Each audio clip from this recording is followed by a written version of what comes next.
We all think we know the story of the Titanic, the grand, unsinkable palace of steel that met its tragic end against a monolithic iceberg in the freezing darkness of the North Atlantic, taking more than 1,500 souls down into the abyss.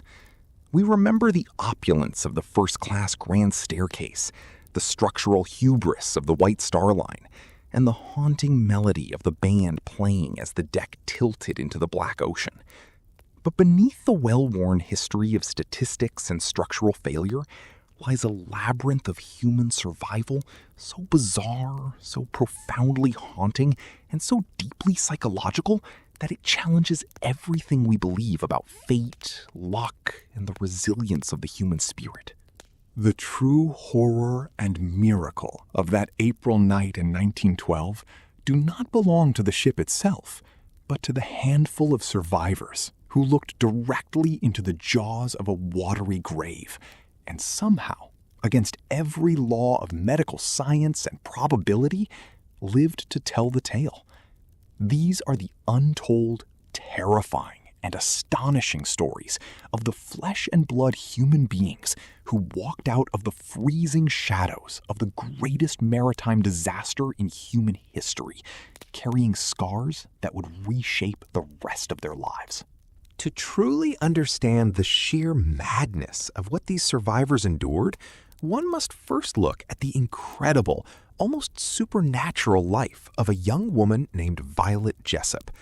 Long before she ever set foot on the Titanic as a first-class stewardess, Violet was no stranger to defying death, having survived a childhood case of tuberculosis that doctors swore was terminal. But her relationship with the sea would become the stuff of maritime legend, earning her the title of Miss Unsinkable. Just a year prior to the Titanic disaster, Violet was aboard the Titanic's sister ship, the RMS Olympic, when it collided violently with a British warship, the HMS Hawk, ripping a massive hole in the hull.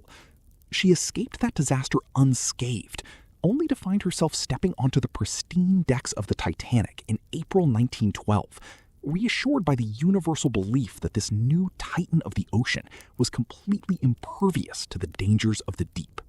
On the night of April 14th, as the Iceberg tore through the ship's watertight compartments, Violet was resting in her bunk, drifting off to sleep, when she felt the subtle, low vibration that signaled the beginning of the end. When she was ordered onto the deck, her role was not just to save herself, but to serve as a beacon of calm for terrified, non-English-speaking passengers who could not comprehend the instructions of the crew. She stood on the tilting deck, watching families torn apart, until an officer ordered her into Lifeboat 16, suddenly thrusting a forgotten, bundled baby into her arms as the boat was lowered into the freezing void. For hours, she sat in the pitch-black cold, cradling a stranger's child, watching the lights of the great ship blink out before the horrific snaps of breaking steel echoed across the water. Yet, the cosmic irony of Violet Jessop's life did not end when the rescue ship Carpathia pulled her from the ice. 4 years later, during the height of World War I, she was serving as a Red Cross nurse aboard the third sister ship, the HMHS Britannic, when it struck a naval mine in the Aegean Sea and began sinking rapidly. As her lifeboat was sucked into the rotating, razor-sharp steel blades of the ship's massive propellers, Violet leaped into the churning water, striking her head violently against the keel, but somehow surviving yet another catastrophic shipwreck. Her existence became a living testament to an inexplicable destiny, a woman who danced with the three greatest maritime disasters of the Edwardian era and walked away from all of them. While Violet Jessop survived by order and placement in a lifeboat, another man survived through a sequence of events so medically impossible that it baffled doctors for decades. Charles Joffin, the Titanic's chief baker, was asleep in his cabin when the collision occurred. But unlike the panic that gripped the rest of the ship, Joffin responded with an almost surreal level of calm detachment. Realizing that a catastrophe was unfolding, he immediately mobilized his staff to carry over 50 loaves of bread up to the lifeboats to ensure the survivors would have food. But as the chaos escalated and the reality of the shortage of lifeboats set in, Joggin did something entirely unconventional. He returned to his cabin and began heavily drinking fine Scotch whiskey, effectively fortifying his body against the impending terror. When he returned to the deck, he began physically forcing reluctant women and children into lifeboats, knowing their hesitation would cost them their lives. And when the boats were gone, he retreated back to his cabin for more alcohol, completely unbothered by the water swirling around his ankle. As the Titanic fractured into two pieces and the stern began its final, terrifying vertical plunge into the ocean, Joggin climbed onto the outermost railing of the stern, holding onto the safety cage like a man on an amusement park ride. He literally rode the sinking ship down into the Atlantic, stepping off the railing into the water as the ship vanished beneath the surface, without even getting his hair wet. What happened next defies the laws of human physiology. While the average person exposed to the 28-degree water succumbed to sudden cardiac arrest or lethal hypothermia within minutes, Joggin spent nearly 4 hours swimming in the pitch-black, freezing water. The massive amount of alcohol in his system, which should have accelerated hypothermia by dilating his blood vessels, somehow functioned as a bizarre insulation against the shock of the cold, keeping him conscious and calm until dawn, when he spotted the overturned collapsible lifeboat B. He paddled over, but with the boat already overcrowded with men clinging for life, there was no room for him to climb aboard. Undeterred, a crew member held his hands, while Joggin simply kept paddling his legs in the freezing water next to the boat until another life craft arrived to rescue him. He walked away from the disaster with nothing more than swollen feet, a living medical anomaly who conquered the freezing Atlantic with a bottle of whiskey and sheer, unyielding stubbornness. As the morning sun finally rose over the ice fields on April 15th, revealing the true scale of the tragedy, the rescue ship Carpathia became a floating sanctuary of grief, filled with widows, traumatized crew members, and 2 very mysterious little boys. These children, barely toddlers, spoke no English and were completely unclaimed by any surviving adult, quickly becoming known to the international media as the Titanic orphans. Their journey to the deck of that ill-fated ship was born out of an elaborate, desperate plot of familial abduction. Their father, Michel Navratil Sr., had been embroiled in a bitter divorce from his French wife, and in a desperate bid to start a new life with his sons, Michel and Edmund, he stole them away under the assumed alias of Louis Hoffman. He booked passage in second class, telling the crew he was a widower traveling to America, and for the duration of the voyage, he rarely let the boys out of his sight, terrified that his true identity would be discovered. When the iceberg struck and the grim reality of the evacuation became clear, the desperate father carried his 2 sleeping boys to the deck, wrapping them warmly in blankets and placing them into collapsible Lifeboat D, the very last successful boat launched from the ship. As the boat was lowered away into the dark, Michel looked down at his eldest son and gave him a final, heartbreaking message to deliver to their mother in France, telling him to tell her that he loved her and hoped she would follow them to the new world. The father perished in the freezing waters that night, his body later recovered with a loaded pistol in his pocket, leaving his 2 toddlers entirely alone in a foreign world, unable to tell the authorities who they actually were. It was only after weeks of their photographs circulating in American and European newspapers that their frantic mother in Nice saw the faces of her missing boys, realizing with a mixture of profound horror and miraculous relief that they had survived the most famous disaster in history, leading to an emotional transatlantic reunion that captivated a mourning world. Yet, while the Novotel children were wrapped in the warm embrace of public sympathy, another survivor's escape from the sinking ship would lead to a lifetime of profound psychological torment and social exile. Masabumi Hosono, a brilliant and highly educated civil servant, was the only Japanese passenger aboard the Titanic, traveling in second class to study the railway systems of the Western world. When the alarm sounded, Hosono was initially blocked from ascending to the boat deck by crew members who mistook him for a third-class passenger, but he eventually managed to find his way to the upper decks, where the final lifeboats were being prepared. Standing in the darkness, watching the frantic, terrifying scramble for survival, Hosono felt the weight of his mortality, preparing himself mentally for his final moments as an honorable Japanese man. But then, an officer loading collapsible lifeboat C called out to the crowd, announcing that there were 2 vacant seats left in the boat. In a split second that would alter the trajectory of his entire lineage, Hosono watched another man leap into the boat, and driven by an overwhelming, primal instinct to see his beloved wife and children again, he jumped in right after him. When Hosono returned to Japan, he expected a quiet return to his life. But instead,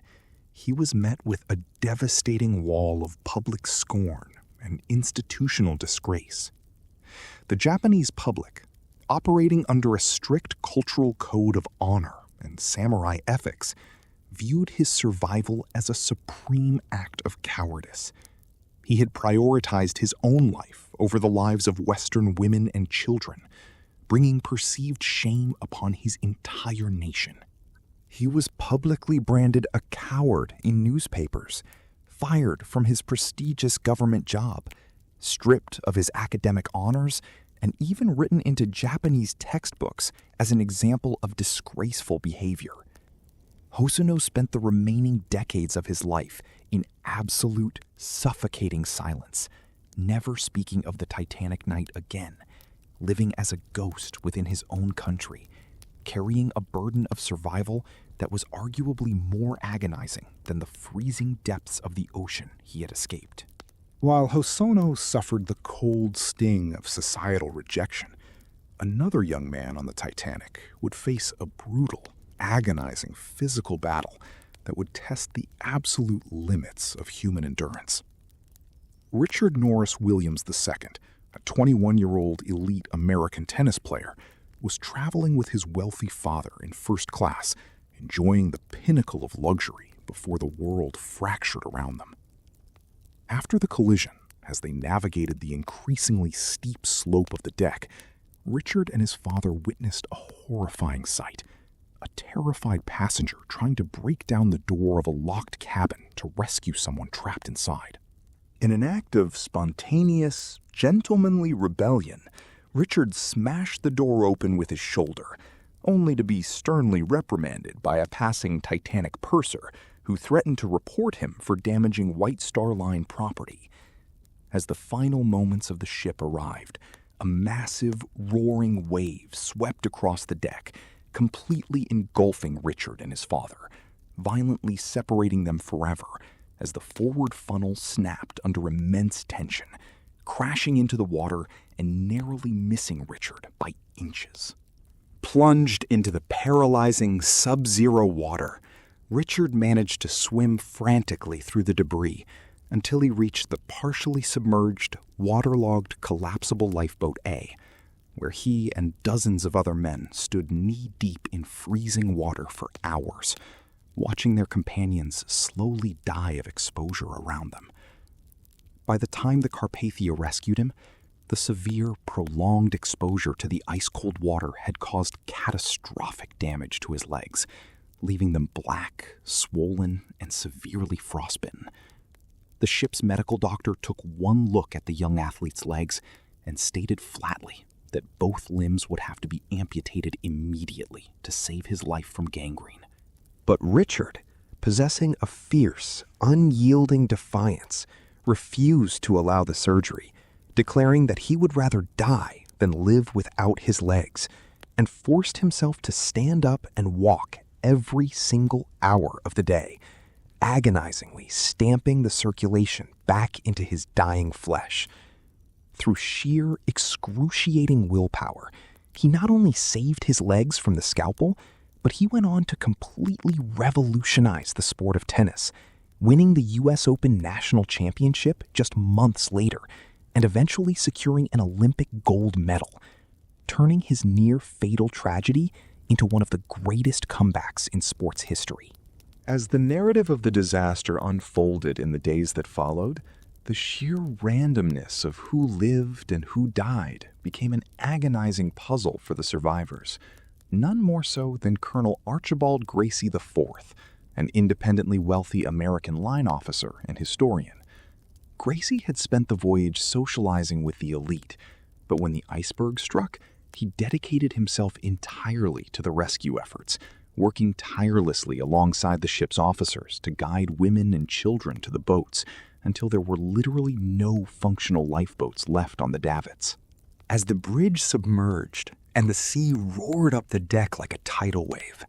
Gracie was caught in a massive, terrifying whirlpool created by the ship's final plunge, sucked down into the deep, dark abyss of the ocean, swirling around in the freezing pressure like a leaf in a storm. Expecting his lungs to burst, he prayed for a swift death, but his life jacket unexpectedly propelled him back to the surface, where he gasped for air in a floating wasteland of bodies and wreckage. He managed to crawl onto the overturned hull of collapsible Lifeboat B, joining a small group of traumatized men who stood precariously balanced on the slippery, unstable bottom of the boat, forced to lean left and right in unison for hours to keep the craft from rolling over into the sea. Among those standing shoulder to shoulder with Gracie was lightkeeper and wireless operator Harold Bride, who had stayed at his post sending SOS signals until the power died, and Second Officer Charles Lightoller, who organized the men into a human gyroscope to stay alive. Though Gracie survived the grueling night, the extreme physical trauma and the overwhelming psychological horror of what he witnessed shattered his health completely. He spent the remaining months of his life writing an incredibly detailed, definitive historical account of the sinking, before succumbing to complications from hypothermia and organ stress just 8 months later, becoming the first prominent survivor to die after the disaster. His final words reportedly whispered in a delirium, "We must get them into the boats." The echoes of the Titanic did not end when the rescue ships docked in New York. They reverberated through the remaining decades of the 20th century, transforming the lives of ordinary people into living monuments of a lost era. Consider the heartbreaking fate of Edith Rosenbaum, a flamboyant American fashion stylist and journalist who boarded the Titanic with trunkloads of haute couture clothing, but left the ship with nothing but a small mechanical toy pig that played a whimsical tune. When she refused to leave the ship without her luggage, a crew member grabbed the toy pig from her hands and threw it into Lifeboat 11, knowing her maternal instincts for the cherished object would force her to follow it, which she did, surviving the night, but spending the rest of her life locked in a deep, eccentric obsession with the disaster, unable to ever sleep without the lights on or escape the phantom sounds of screaming that she claimed haunted her every waking moment. The tragedy spared no one, crossing boundaries of class and nationality, leaving a legacy of shattered minds and miraculous survival that proved that the sinking of the Titanic was not just an event in a history book, but a profound, shattering human experience that broke the world's collective innocence forever, leaving us to wonder how we would behave if we were standing on that tilted, freezing deck, watching the last boat slip away into the dark.